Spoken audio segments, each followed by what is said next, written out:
ભિક્ષાન દેહી કહે અને જા ભગવાન બુદ્ધ ઉભા રહ્યા. પેલો વણિકનો આખો પરિવાર છે એ બહાર આવ્યો, દૂધપાકનું તપેલું છે અને કીધું કમંડળની અંદર પધરાવી દો. પણ જ્યાં એ કમંડળની અંદર જોયું એટલે તરત કાદવ કીચડ વાળું પાણી જોયું, ગંદકી.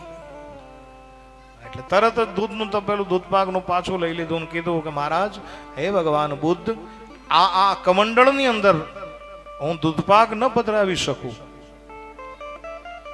ત્યારે કીધું કેમ?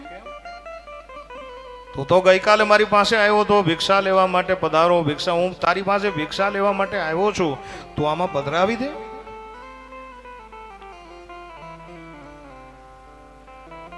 ત્યારે આ માણસે કીધું કે ભગવાન, આ પાત્રની અંદર મારો દૂધપાક ન રહી શકે. બોલે કેમ?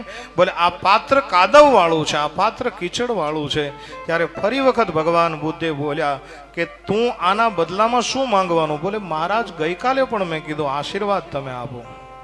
ત્યારે ભગવાન બહુ સારું બોલ્યા કે સાંભળ ભાઈ, આટલો સુંદર મજાનો દૂધપાક મારા કાદવ કીચડ વાળા કમંડળની અંદર જો ન રહી શકતો હોય તો તારા મેલા મનની અંદર મારો આશીર્વાદ કઈ રીતે રહી શકે?